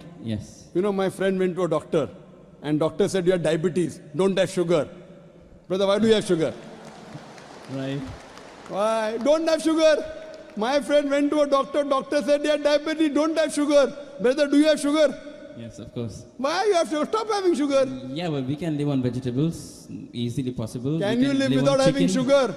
Can you live without having sugar? Even vegetarians have sugar, brother. Yeah. Are you educated? Yeah. MashaAllah. The problem is that person had a problem with his pancreas. Yes. In the pancreas, there are islets of Langerhans which break down the sugar. Because my friend had a problem in the pancreas, he could not break down the sugar. Therefore, the doctor said, don't have sugar. Right. So if you have some problem of red meat, you should not have red meat. Others can have red meat. Right. The Quran says, a general statement Quran says, eat what is halal and tayyib for you. There's a verse in the Quran, eat what is halal and tayyib for you. For a person suffering from diabetes, sugar is not tayyib. So according to the Quran, a person having diabetes should have less sugar. It's a general statement. Eat what is halal and tayyib for you. That means certain things which is good for others may not be good for you. But there are certain things which are bad for everyone. Alcohol. Alcohol is bad for everyone. It is prohibited for everyone. Pork is bad for everyone. Therefore, pork has been prohibited for everyone. What you realize, certain food, because of the way your metabolism is made, because it's a problem for you, doesn't mean that everyone should abstain from it. Hope that answers the question. Pooja Arora, I am from Sion Hospital. I'm a physiotherapist. So I totally agree with you. Just a small question. When Muhammad Prophet attained his prophethood, and he, as you said, he was a common man before he attained prophethood. By that time, is it that Quran, which is the word of God, has enlightened only Muslims? Because God can't be partial. So what was the rest of the world doing when Muhammad Prophet was enlightening a small sect of people? And is it that such a long time is being taken for the rest of the sector of society to just get enlightened to this word of God? And how many years would the non-Muslims, like Hindus, would, I totally agree with you, it has to be a concept. Hindus are believing idols, pictures, or Ram, Bhagwan, whatever, but it is a concept and they have to be enlightened about it, that it is one. Hinduism also follows an almighty, which is a power, a divine power, but unfortunately it has been given in various forms. So this enlightenment, if Quran helps a Hindu to know this enlightenment, it is fabulous. Sister asked a very good question and a very important question. She said that if Quran is such a great book, if it's the word of Almighty God, then why, when it came to Prophet Muhammad, it was only meant for that small group, Arabs of that time, only Muslim. Why not for the full world? How long will it take? Sister, the Quran was never revealed only for the Muslims or for the Arabs. The Quran was revealed for the whole of humanity. It's mentioned in Surah Ibrahim, chapter number 14, verse number 1. In Surah Ibrahim, chapter number 14, verse number 52. In Surah Baqarah, chapter number 2, verse number 185. And Surah Zumur, chapter number 39, verse number 41. That the Quran was sent for the whole of humanity. Time is short, therefore I'm only giving references, not the quotations. So Quran was not sent only for the Muslims and the Arabs. The Quran was sent for the whole of humanity. And Prophet Muhammad, peace be upon him, he was not sent only for the Muslims or the Arabs. The Quran says in Surah Anbiya, chapter number 21, verse number 107. وَمَا أَرْسَلْنَاكَ إِلَّا رَحْمَةً لِلْعَالَمِينَ, that we have sent thee not but as a mercy to all the human beings, as a mercy to all the worlds, as a mercy to all the creatures. The message is repeated in Surah Sabah, chapter number 34, verse number 28, that Prophet Muhammad, peace be upon him, is sent as a universal messenger, giving glad tidings and warning them against sins. But most of the human beings yet do not know. Now this verse of the Quran says, most of the human beings yet do not know. That's the reason, sister, we are having such conferences. It's the duty of every Muslim that should convey the word of Almighty God to all the human beings. So one more thing, sir. Can I ask? It may take time, but better late than never, sister. Better late than never. And everyone who claims to be a Muslim may not be a practicing Muslim. He may have a name, Abdullah, Zakir, Muhammad, Sultan, but he may not be a practicing Muslim. Similarly, as you rightly said, in Hinduism, you don't follow your scriptures. But yet, the religion which is the maximum followed, not only by lip service, but in practice today, it is Islam, number one. In numbers, Christianity, it is close to 2 billion. Muslims claiming is 1.3 billion. But the people practicing the religion, number one is Islam. Percentage-wise, it is the largest. So these lectures are mainly those small percentage of Muslims who are not following Islam correctly to get them closer to Islam, and to those non-Muslims, we want to give the message of peace, the message of love, and prove to the world that there is only one God. The ultimate peace can only come if you submit a will to Almighty God. That's the only way to get ultimate peace in this world and the hereafter. So that is the reason, sister, we are having such conferences. We have a satellite channel, Peace TV, where every day more than 60 million people, they are watching it. So at least on the day of judgment, we can give shahada to Allah subhanahu wa ta'ala. Ya Rab, we did our best, whatever we could. We at least gave the message every day at least to 60 million people. And today, the message has even reached you, sister. So tomorrow, on the day of judgment, I can tell to Almighty God, I gave the message to the sister. Whether you accept or not is in your hand, sister. I just want to add, can I? Thank you very much, sir. Just one more thing, because God is impartial, so on the day of judgment, as you did a partiality that non-Muslims should be given first priority to ask their questions, God is impartial. So if Hindus stop believing in idols and pictures and they start believing in the Almighty, which has got no form, no shape, and on the day of judgment, is it that they will be not behaved as Muslims by God? No, it is not like that. It is the concept which is there in Hinduism, the misbelief that is followed in forms. But if following Hindu religion is not wrong, but following, because your aim is God, He is the supreme, He should not have form. But if this message is reached to Hinduism, you have won it. Very good, sister. Very good question. Thank you, sir. Regarding we being partial and impartial, there can be two different views from your side. Because we're partial, at least you could ask a question. If I wasn't partial, I couldn't tell to Allah subhanahu wa ta'ala, I gave you the message directly, one-to-one. You know, so He doesn't believe. So what we have to realize, sister, but why we are partial? We are partial to be impartial. Because the others have got the message. If not 100%, 90%. You all have got less. So we are partial to be impartial. Right, sir. So what we need now coming back to your question, sister. Yes, it's sir. a very good question. That if the Hindus believe in one God, do not believe in idols, do not believe in images, do not believe in statues, on the day of judgment, won't we be Muslims? Correct. You are following part of Islam. Correct. If you read the Hindu scriptures further, the Hindu scriptures say there is another messenger to come. And the coming of Prophet Muhammad, peace be upon him, has been prophesied in various places. He's prophesied in Bhavishya Purana, Parva 3, Khanda 3, Adhyay 3, Shlokas 5 to 8. He's prophesied in Bhavishya Purana, Parva 3, Khanda 3, Adhyay 3, Shlokas 10 to 27. He's prophesied in the Atharva Ved, chapter number 21, verse number 6. Atharva Ved, chapter number 21, verse number 7. He's prophesied in several places. He is mentioned by name no less than 100 times as Muhammad in the Hindu scriptures. Right, Time sir. doesn't permit me to mention all the references. There is mention of a Kalki avatar in Kalki Purana, chapter number 2, verse number 4, 5, 7, 9, 11 and 15. It says that there is another avatar to come, Kalki avatar, whose father's name shall be the servant of God, Vishnu Yash, translated to Arabic as Abdullah, which was the name of the father of Muhammad sallallahu alaihi wasallam. The mother's name of this Kalki avatar would be Sumati, that means peace and serenity, which is Amina in Arabic, which was the name of Prophet Muhammad sallallahu alaihi wasallam, mother.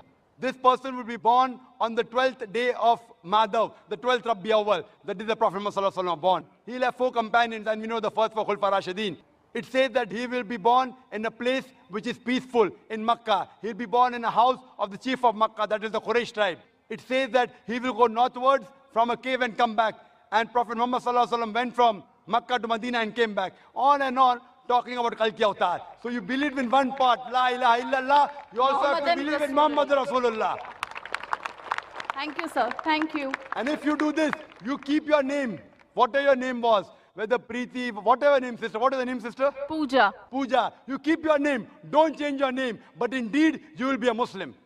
Changing your name is not required. So the Concept of one God, no statue, no images, last final messenger, Prophet Muhammad. Inshallah, on the day of judgment, you will go to heaven with your name, Pooja. So the pathways are different. The only thing is the goal should be the same. That is No, what sister. I believe. for the goal, pathways are different. If both the different pathways go to the same goal, it is fine. They meet at the same goal. Yes, sir, that is what I want to say. All the roads don't lead to Rome, sister. Fine? You may think it will lead. So if you think falsely, I have to correct you. I don't believe. No, sir. No, sir. sister, if you say you're a Hindu,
for the whole of humanity.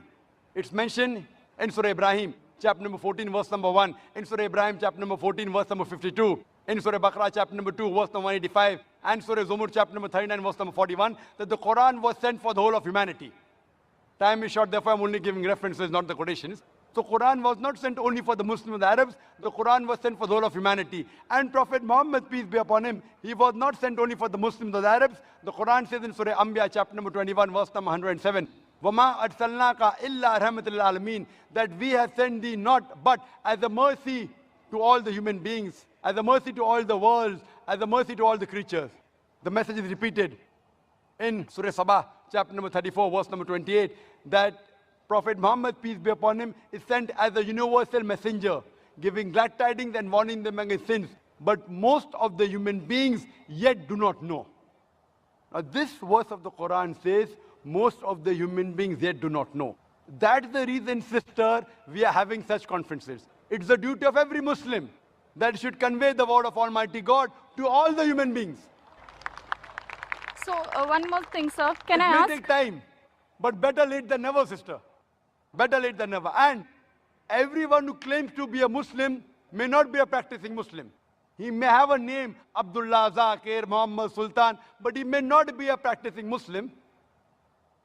Similarly, as you rightly said, in Hinduism, you don't follow your scriptures. But yet, the religion which is the maximum followed, not only by lip service, but in practice today, it is Islam, number one. In numbers, Christianity, it is close to 2 billion. But no, it is not like that. It is the concept which is there in Hinduism, the misbelief that is followed in forms. But if following Hindu religion is not wrong, but following, because your aim is God, He is the supreme, He should not have form. But if this message is reached to Hinduism, you have won it. Very good, sister. Very good question. Thank you, sir. Regarding we being partial and impartial, there can be two different views from your side. Because we're partial, at least you could ask a question. If I wasn't partial, I couldn't tell to Allah subhanahu wa ta'ala, I gave you the message directly, one to one. You know, So He doesn't sometimes- believe. So what you have to realize, sister, but why we are partial? We are partial to be impartial. Because the others have got the message. If not 100%, 90%. You all have got less. So we are partial to be impartial. Right, sir. So what we need Now to... coming back to your question, sister. Yes, It's sir. a very good question. That if the Hindus believe in one God, do not believe in idol, do not believe in images, do not believe in statues, on the day of judgment, won't we be Muslims? Correct. You are following part of Islam. Correct. If you read the Hindu scriptures further, the Hindu scriptures say there is another messenger to come. And the coming of Prophet Muhammad, peace be upon him, has been prophesied in various places. He's prophesied in Bhavishya Purana, Parva 3, Khanda 3, Adhyay 3, Shloka 5 to 8. He's prophesied in Bhavishya Purana, Parva 3, Khanda 3, Adhyay 3, Shlokas 10 to 27. He's prophesied in the Atharva Ved, chapter number 21, verse number 6. Atharva Ved, chapter number 21, verse number 7. He's prophesied in several places. He is mentioned by name no less than 100 times as Muhammad. Muslims claiming is 1.3 billion, but the people practicing the religion, number one is Islam. Percentage-wise, it is the largest. So these lectures are mainly those small percentage of Muslims who are not following Islam correctly to get them closer to Islam. And to those non-Muslims, we want to give the message of peace, the message of love, and prove to the world that there is only one God. The ultimate peace can only come if you submit your will to Almighty God. That is the only way to get ultimate peace in this world and thereafter. So that is the reason, sister, we are having such conferences. We have a satellite channel, Peace TV, where every day more than 60 million people, they are watching it. So at least on the day of judgment, we can give shahada to Allah subhanahu wa ta'ala. Ya Rab, we did our best, whatever we could. We at least gave the message every day at least to 60 million people. And today, the message has even reached you, sister. So tomorrow, on the day of judgment, I can tell to Almighty God, I gave the message to the sister. Whether you accept or not is in your hand, sister. I just want to add, can I? Thank you very much, sir. Just one more thing, because God is impartial, so on the day of judgment, as you did a partiality that non-Muslims should be given first priority to ask their questions, God is impartial. So if Hindus stop believing in idols and pictures and they start believing in the Almighty, which has got no form, no shape, and on the day of judgment, is it that they will be not behaved as Muslims by God? In the Hindu scriptures. Right, Time sir. doesn't permit me to mention all the references. There is mention of a Kalki avatar in Kalki Purana, chapter number 2, verse number 4, 5, 7, 9, 11, and 15. It says that there is another avatar to come, Kalki avatar, whose father's name shall be the servant of God, Vishnu Yash, translated to Arabic as Abdullah, which was the name of the father of Muhammad sallallahu alaihi wasallam. The mother's name of this Kalki avatar would be Sumati. That means peace and serenity, which is Amina in Arabic, which was the name of Prophet Muhammad sallallahu alaihi wasallam, mother. This person will be born on the 12th day of Madhav, the 12th Rabi Awwal. That is the Prophet Muhammad sallallahu alaihi wasallam born. He'll have 4 companions, and we know the first 4 Khulfa Rashidin. It says that he will be born in a place which is peaceful in Makkah. He'll be born in a house of the chief of Makkah, that is the Quraysh tribe. It says that he will go northwards from a cave and come back. And Prophet Muhammad sallallahu alaihi wasallam went from Makkah to Medina and came back. On and on, talking about Kalki Avatar. So you believe in one part, La ilaha illallah. You also have to believe in Muhammad Rasulullah. Thank you, sir. Thank you. And if you do this, you keep your name, whatever your name was, whether Preeti, whatever name, sister. What is the name, sister? Pooja. Pooja. You keep your name. Don't change your name. But indeed, you will be a Muslim. Changing your name is not required. So the concept... Concept of one God, no statue, no images, last final messenger, Prophet Muhammad. Inshallah, on the day of judgment, you will go to heaven with your name, Pooja. So the pathways are different. The only thing is the goal should be the same. That is what I believe. For the goal, pathways are different. If both the different pathways go to the same goal, they it is meet fine. at the same goal. Yes, sir. That is what I want to say. All the roads don't lead to Rome, sister. Fine? Pooja Arora. I am from Sion Hospital. I'm a physiotherapist. So I totally agree with you. Just a small question. When Muhammad Prophet attained his prophethood, as you said, he was a common man before he attained prophethood. By that time, is it that Quran, which is the word of God, has enlightened only Muslims? Because God can't be partial. So what was the rest of the world doing when Muhammad Prophet was enlightening a small sect of people? And is it that such a long time is being taken for the rest of the sector of society to just get enlightened to this word of God? And how many years would the non-Muslims, like Hindus, would, I totally agree with you, it has to be a concept. Hindus are believing idols, pictures, or Ram, Bhagwan, whatever, but it is a concept and they have to be enlightened about it, that it is one. Hinduism also follows an almighty, which is a power, a divine power, but unfortunately it has been given in various forms. So this enlightenment, if Quran helps a Hindu to know this enlightenment, it is fabulous. Sister asked a very good question and a very important question. She said that if Quran is such a great book, if it's the word of Almighty God, then why, when it came to Prophet Muhammad, it was only meant for that small group, Arabs of that time, only Muslim. Why not for the full world? How long will it take? Sister, the Quran was never revealed only for the Muslims or for the Arabs. The Quran was revealed.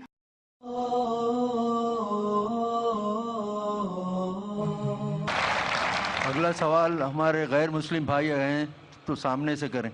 मेरा नाम T Ramesh है, मैं United air force courier में काम कर रहा हूँ। मेरा सवाल ये है कि थोड़े दिन पेपर में और मीडिया में देखा है ऐसा, जो स्पोर्ट्स स्टार है वो कहते हैं ये तो कपड़े के लिए रिस्ट्रिक्शंस रखे से है, उनको रिस्ट्रिक्शंस करे, ऐसा खेलना नहीं, तो वही पिक्चरों में तो बहुत दिन से ऐसा कर रहे हैं, उसके लिए क्या है?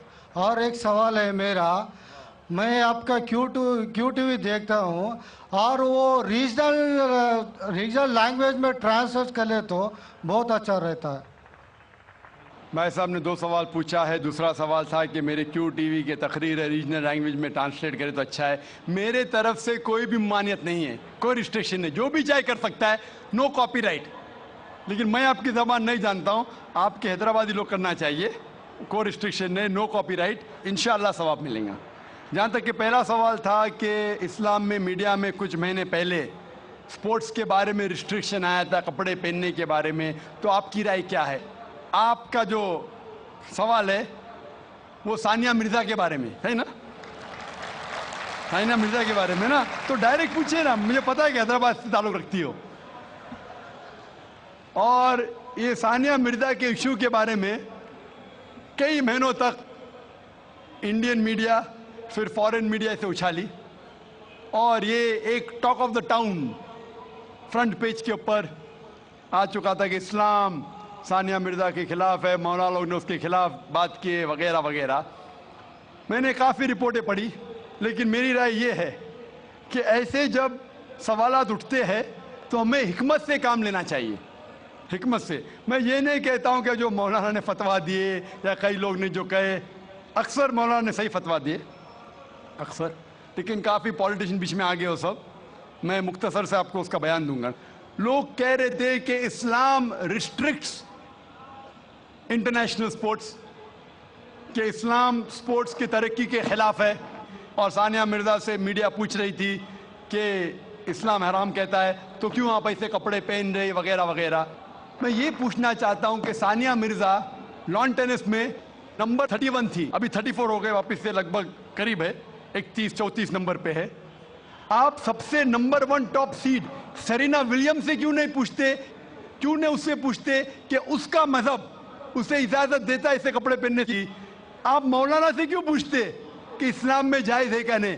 आप जाके प्रीस्ट से क्यों नहीं पूछते? आप जाके पोप से क्यों नहीं पूछते क्या सेरेना विलियम्स जो नंबर 1 है ऐसे कपड़े पहनना क्रिश्चियनिटी अलाउ करती है क्या नहीं? पोप मेरे नजरिए से बिल्कुल कहेगा हराम है। क्लियरली लिखा है हिजाब के बारे में बुक ऑफ ड्यूटोनॉमी में चैप्टर नंबर 22 वर्स नंबर 5 में हिजाब के बारे में लिखा हुआ है। 1 Timothy chapter number 2 verse number 9 में कि औरतें अच्छे कपड़े पहनना चाहिए, sober, modest. The woman should wear modest clothes with shamefacedness, with sobriety, should not have braided hair of gold, nor wear pearls. मतलब भड़कीले कपड़े नहीं पहनना चाहिए, सोने नहीं पहनना चाहिए और अच्छे से पेश आना चाहिए, इज्जत के साथ। और क्रिश्चियनिटी में भी ऐसे कपड़े पहनना हराम है। अगर आप प्रीस्ट से पूछेंगे, कोई भी प्रीस्ट कहेगा, इसीलिए आप देखते हैं कि नन लोग मुस्लिमा जैसे लिबास पहने, इस्लाम के लिबास पहने, पूरा जिस्म ढका हुआ है, सिर्फ चेहरा और हाथ कलाई तक दिखता है। तो आप जब कहते हैं कि जो लोग मजहबी है, जो औरतें मजहबी है, उन्हें ऐसे कपड़ा पहनना चाहिए, हमारे हिसाब से हर औरत, हर मुस्लिम खातून मजहबी होना चाहिए और उसे अच्छे कपड़े पहनना चाहिए। मीडिया क्या करती है? उछालती है। और अफसोस की बात, हमारे कई मुसलमान पॉलिटिशियन वो कहने लगे कि मौलाना है ना, ये सिर्फ मजहबी तक रहना चाहिए, स्पोर्ट्स में नहीं आना चाहिए, स्पोर्ट्स के बारे में नहीं कहना चाहिए। मैं ये मुस्लिम पॉलिटिशियन से कहता हूं कि वो अपने पॉलिटिक्स तक महदूद रहो, इस्लाम के दायरे में मत आओ। वो कहता है कि मौलाना जो है ना, ये हमारे स्पोर्ट्स वुमेन को तरक्की करने से रोकते हैं। मैं उनसे पूछता हूं, और कई हमारे गैर मुस्लिम पॉलिटिशियंस कहने लगे कि जो भी कोई सानिया मिर्जा के खिलाफ है वो देश के खिलाफ है, हमारे हिंदू पॉलिटिशियंस। तो मैंने कहा कि जो भी कोई सानिया मिर्जा के कपड़े का साथ देता है वो वेद के खिलाफ है, हिंदुइज्म के खिलाफ है। हिंदुइज्म में भी लिखा है, आप हिंदू किताब पढ़ेंगे, वेद पढ़ेंगे, जिल्द नंबर 10 में लिखा हुआ है, चैप्टर नंबर 85, श्लोका नंबर 30, और ऋग्वेद में लिखा हुआ है, जिल्द नंबर 8, चैप्टर नंबर 33, मंत्रा नंबर 19 में, कि ब्रह्मा ने, खुदा ने आपको औरत बनाया है, इसलिए नजर नीचे करो और अपना सर ढाको। तो हिंदुइज्म में भी हिजाब है। तो ये हिंदू पॉलिटिशियन अपनी मजहबी किताब पढ़े ही नहीं। वो जो कहते हैं कि सानिया मिर्जा के लिबास के खिलाफ है, वो देश के खिलाफ है। मैंने कहा जो सानिया मिर्जा के लिबास के साथ है वो हिंदू मजहब के खिलाफ है। और मैं कहता हूं ये पॉलिटिशियन से, चाहे हिंदू या मुस्लिम हो, कि इंटरनेशनल स्पोर्ट्स को तरक्की से रोकना नहीं चाहिए। हम जानते हैं कि पहले लॉन टेनिस में, बैडमिंटन में हम देखेंगे खवातीन पूरे कपड़े पहनती थी, पूरी ढकी हुई थी। जैसे टाइम गुजरता जा रहा है, कपड़े कम होते जा रहे। तो पहले तो लोग खिलते थे, मुस्लिम और गैर मुस्लिम खवातीन भी। अभी क्यों जरूरी आ गई? मान लो मैं कहता हूं अगर कल बीच वॉलीबॉल इंटरनेशनल स्पोर्ट्स हो जाएगा जिसमें औरतों को बिकिनी पहन के खेलना होता है, तो क्या आप अपनी बेटी को भेजेंगे बीच वॉलीबॉल खेलने के लिए? कौन सा हिंदुस्तानी पॉलिटिशियन अपनी बेटी को बीच वॉलीबॉल खेलने के लिए भेजेगा? बीच वॉलीबॉल जानते हैं आप? बीच वॉलीबॉल अगर कल वो इंटरनेशनल स्पोर्ट्स बन गया तो क्या भेजेंगे अपनी बेटी को बीच वॉलीबॉल खेलने के लिए? और मैं जानता हूं कि कपड़े पहनने से कुछ परफॉर्मेंस में तब्दीली हो सकती है, 1%, आधा फीसद, 5% हो सकती है। लेकिन अगर खाली कपड़े पहनने से कुछ फर्क आता है, आधा फीसद, 1%, हम जानते हैं कि स्विमिंग के लिए कम कपड़े पहना जाता है तो क्या स्विमिंग और अच्छे से हो सके? अगर आप अक्ल लड़ाएंगे तो कपड़े नहीं पहनेंगे, सबसे अच्छी स्विमिंग होगी, तो क्या बिना कपड़े स्विमिंग करेंगे? आप बोलेंगे नहीं, ये मेरी हिजाब का महदूद, मेरी मॉडेस्टी है, इतना पहनना, बिकिनी पहनना, आपकी मॉडेस्टी। हमारी मॉडेस्टी है कि सतर ढका हुआ होना चाहिए। आपका लेवल ये है, हमारा लेवल वो है। लेकिन अगर आप सचमुच हिकमत जानते तो कपड़े मत पहनो ना, क्यों कपड़े पहनते? आप देखेंगे कहाँ होता है, ऐसा नहीं होता है। तो इसीलिए हमें मीडिया की बाजी उल्टी करना चाहिए। जब मुझे पूछा गया था कि सानिया मिर्जा ऐसे कपड़े पहनती है, क्या सही करती है, तो मैंने कहा आप सानिया मिर्जा को फिलहाल आप ये देखिए कि कई मुसलमान क्रिकेटर्स चाहे वो हिंदुस्तान के लिए खेल रहे या चाहे पाकिस्तान के लिए खेल रहे, नमाज के वक्त नमाज भी नहीं पढ़ते, जुम्मा नमाज भी नहीं पढ़ते। सही हदीस में आता है कि काफिर और मुस्लिम के दरमियान जो फर्क है वो नमाज है, सलाह। कम से कम सानिया मिर्जा नमाज तो पढ़ती है, सलाह तो पढ़ती है, अल्हम्दुलिल्लाह। हो सकता है कल वो कपड़े भी अच्छे पहनेंगी इंशाअल्लाह, क्यों नहीं। तो मैं कहता हूं कि जो ये मुसलमान क्रिकेटर्स सानिया मिर्जा से और बड़ा हराम कर रहे, सानिया मिर्जा से बड़ा हराम कर रहे, कम से कम नमाज तो पढ़ती है, उसके लिए हमें उसका साथ देना चाहिए। अगर कुछ गलती कर रही है हमें उसके साथ हिकमत से पेश आना चाहिए और कहना चाहिए अल्लाह ताला उन्हें इंशाअल्लाह हिदायत देंगे, कम से कम नमाज तो पढ़ी है। हो सकता है चंद महीने बाद या चंद साल बाद हो सकता है कि अल्लाह ताला उसे हिदायत देगा, वो कपड़े भी अच्छे पहनेंगे।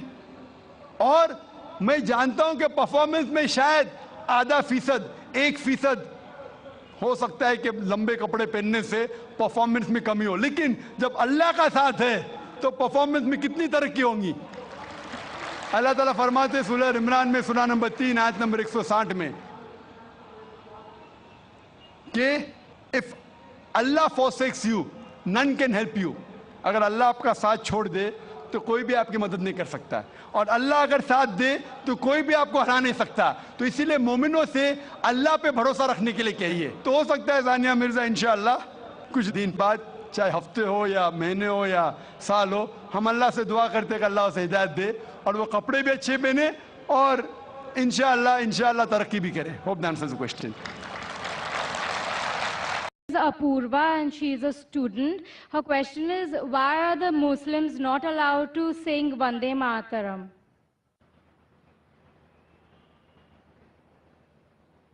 The sister asked the question that why are Muslims not allowed to say Vande Mataram?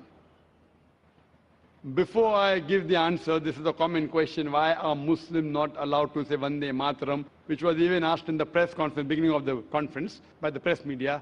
Before answering that, I would like to tell you that even the Hindus, even they should not say Vande Mataram.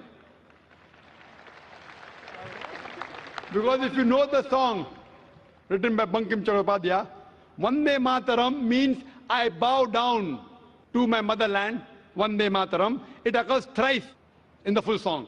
And as I mentioned earlier, according to the Veda, it's clearly mentioned in Yajurved, chapter number 32, verse number 3, and Svetasvatara Upanishad, chapter number 4, verse number 19, Na tasya pratima asti.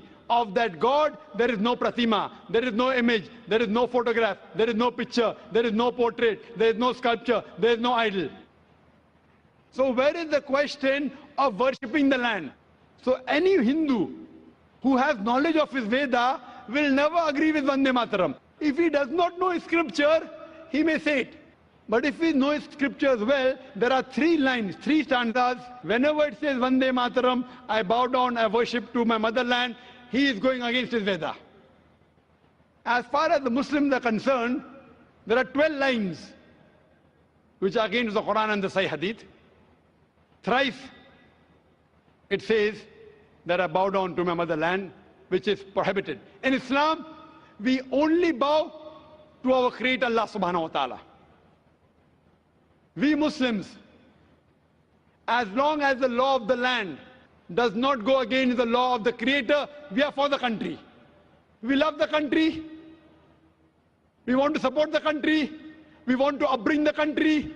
If required, for the truth, we are ready to die for the country. But we are not ready to worship the country. Because we worship only Allah subhanahu wa ta'ala. He alone requires to be worshipped. And this land, who is the creator of this land? Allah, Almighty God. So why should we worship the creation? Worship the creator, not the creation. And furthermore, there are stanzas in Vande Mataram talking about divine, giving attributes, talking about Lakshmi, talking about Durga. All these things, they go against the concept of the Quran. That's the reason. And if you go back to history, this became a political issue just a couple of years back. You know, it was written in 1860s or 70s by Bankim Chattopadhyay. It was more of a political motive. And today they want to make a political gimmick, not realizing it is going against their own religion. This song, Vande Mataram, is going against their own religion. So my advice is, not only Muslims, my advice to the Hindus is that even you don't say Vande Mataram. Number 1 से, अगर वहां पर कोई गैर मुस्लिम भाई मौजूद हैं, mic number 1 से। सबसे पहले तो मैं नाइक साहब को धन्यवाद देता हूं कि इस खुला अधिवेशन में तमाम लोगों की आप जवाब दे रहे हैं और अधिकतर गैर मुस्लिमों को लोगों को जवाब दे रहे हैं और संतुष्ट कर रहे हैं। मेरा जवाब यह है, मैं त्रिलोकचंद जैन, नगर परिषद उपाध्यक्ष किशनगंज। मैं जैन धर्म में, जैन परिवार में जन्म हुआ हूं और अधिकतर जो घर में जन्म लेते हैं उसी धर्म का पालन करते हैं, लेकिन मैं इंसानियत धर्म मानता हूं और तमाम धर्म की किताबों को पढ़ता हूं और तमाम लिखी हुई अच्छी बातों को मैं ग्रहण करता हूं। लेकिन एक बात आज जानना चाहता हूं कि आप यहां केवल, जैसा मुझे सुनने में और देखने में अभी पड़ रहा है, कि आप जो बात कह रहे हैं केवल इस्लाम धर्म की आखिरी बात, इस्लाम धर्म की सारी बातों को आप कबूल करवा रहे हैं और इस्लाम धर्म को सर्वोपरि मान रहे हैं। मैं भी मानूंगा अगर आप मेरी बात को, अभी ईसाई धर्म भी है, बौद्ध धर्म भी है, जैन धर्म भी है और सिख धर्म भी है, हिंदू धर्म भी है। और धर्म क्या है? धर्म तो मैं मानता हूं पानी का धर्म ठंडा है, सूर्य रोशनी देता है उसका धर्म है, चांद रोशनी देता है वो धर्म है, हवा का बहना वो धर्म है। ये संप्रदाय है या क्या है, या किसको मानना चाहिए, या जो लोग जहां मान रहे हैं वो अच्छी बात है, या हम नहीं मान रहे हैं तो उसमें हमारा क्या नुकसान है? इसको जरा तमाम बातों को मेरा स्पष्टीकरण चाहिए कि किस धर्म को मानने से और किस बात को मानने से मनुष्य का कल्याण हो सकता है। भाई साहब ने बहुत अच्छा सवाल पूछा है और बहुत अहम सवाल पूछा है। वो कहते हैं कि वो इंसानियत धर्म में मानते हैं, सारी मजहब की किताबों को पढ़ते हैं, लेकिन यहाँ देख रहे हैं कि जाकिर बाकी लोग का हवाला देके, लेकिन इस्लाम कहते हैं कि इस्लाम फाइनल है, इस्लाम मेन है। ये आपने जैसा कहा, इस्लाम मेन है। भाई साहब ये मैं नहीं कह रहा हूं, ये वेद में लिखा है।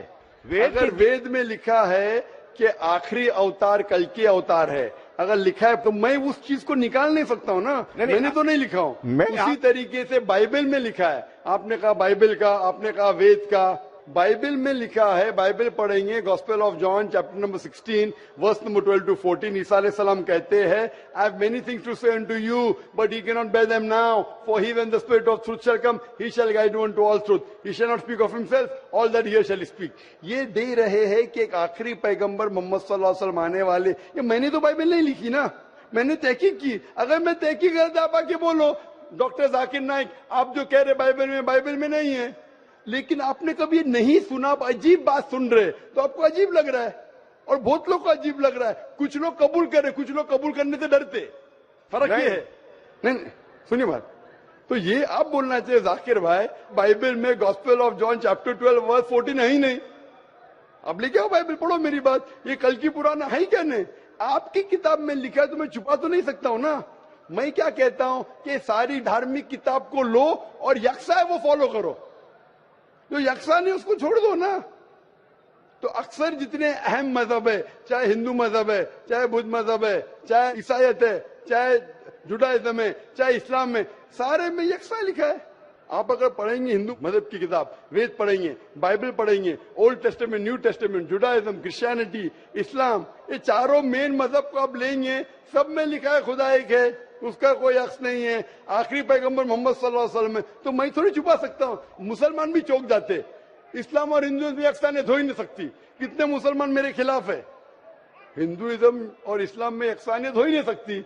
लेकिन जब खुदा फरमाते ताला इला कलिमतिन सवाइम बैना बैनकुम, आओ हम उस बात की तरफ जो यकसा है। मैं भाई साहब जितनी लंबी तकरीर में दे सकता हूं हिंदू और इस्लाम मजहब में यकसानियत, उससे लंबी तकरीर दे सकता हूं डिफरेंसेस के ऊपर, इख्तिलाफ पे।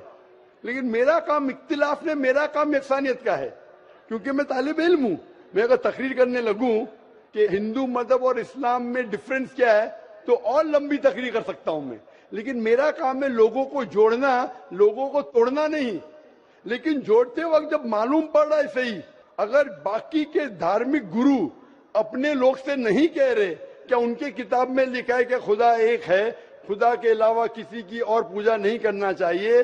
आखिरी पैगंबर मोहम्मद सल्लल्लाहु अलैहि वसल्लम की उनकी गलती है, मेरी गलती क्या है?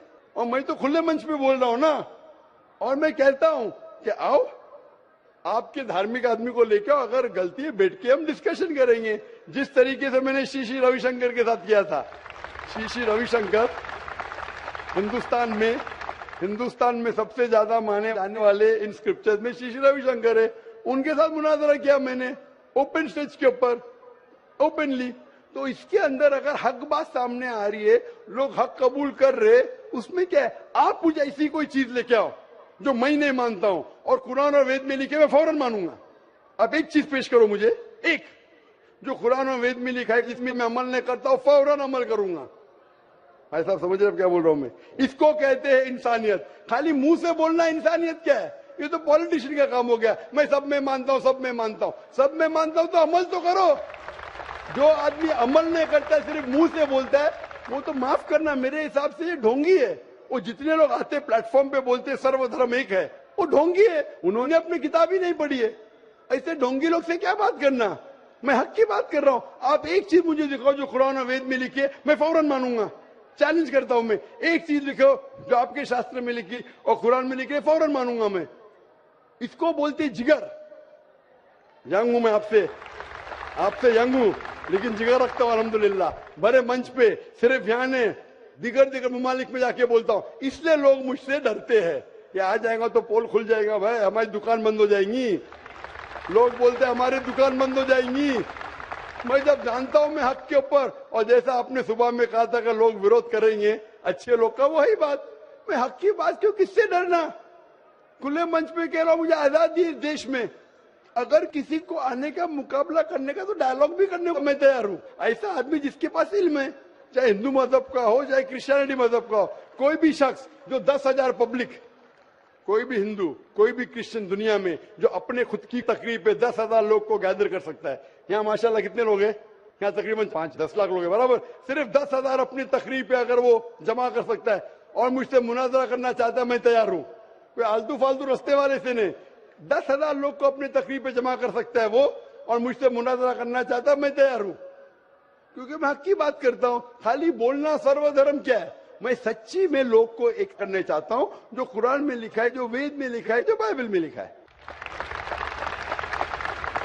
वाकई ये मानना पड़ा कि उठ के अब बज़्म जहां का और ही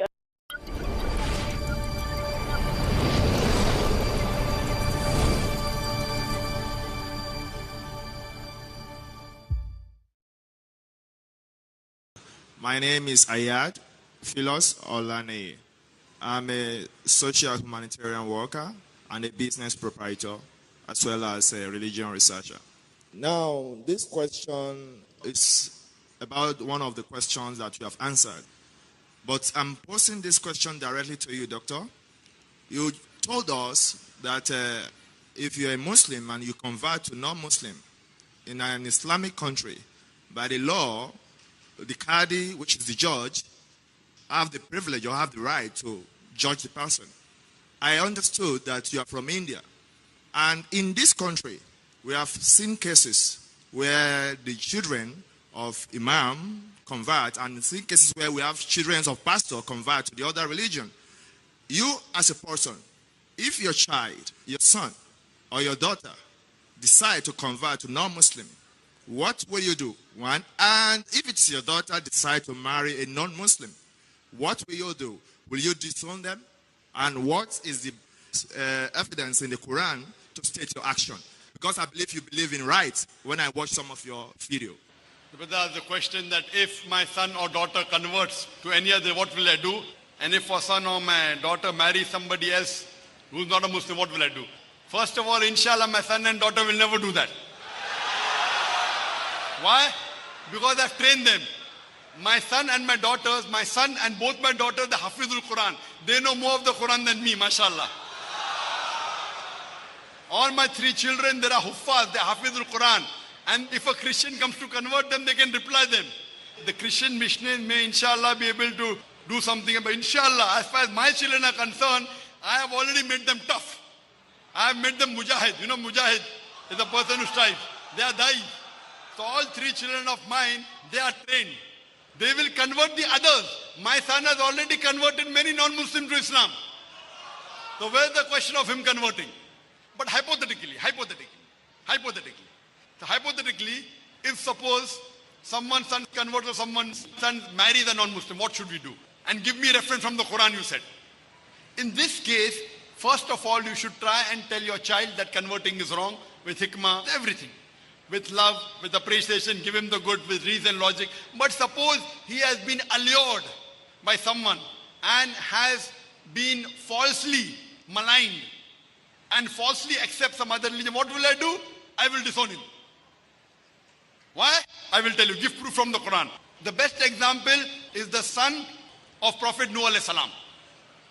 Prophet Noah alayhi salam, if you know the story of Noah, Prophet Noah, peace be upon him, he was given the revelation that there is going to be floods, therefore make a boat, make an ark. So he makes an ark. All those who were believers, they came into the ark. He bought pairs of animals, etc.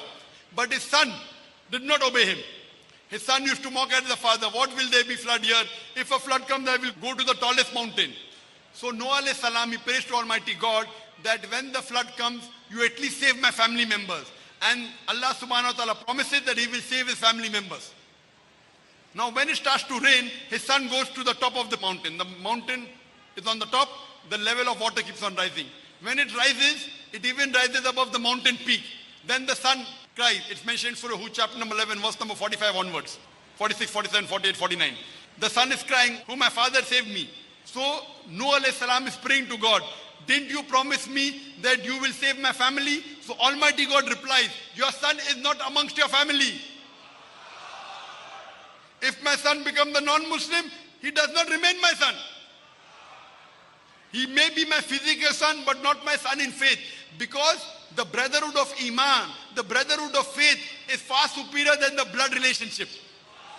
That person will remain my son only physically because of blood relation. But the moment he converts, he doesn't remain my brother in faith. He doesn't remain my son in faith. So physically he's yet my son, but in faith he's not my son, so I disown him. Same way if he marries somebody else, marries a mushrik, I may love him, I can do anything, but I will tell him that he will go to Jahannam. Because Islam doesn't permit a person to take any other religion and does not permit you to marry somebody else. You have to put the pressure that you will not be part of my family at all. Physically may continue, but spiritually no, and he will not even inherit. He will not inherit any of my property because he ceases to be a Muslim. That's the reason I disown him, but yet I will try and convince him to come back to the faith. I will try and speak to him logically. I'll try my level best yet to convince him. And the moment he comes back, he will again be my son in faith and my son. And inshallah, I will reward him more. Hope that answers the question.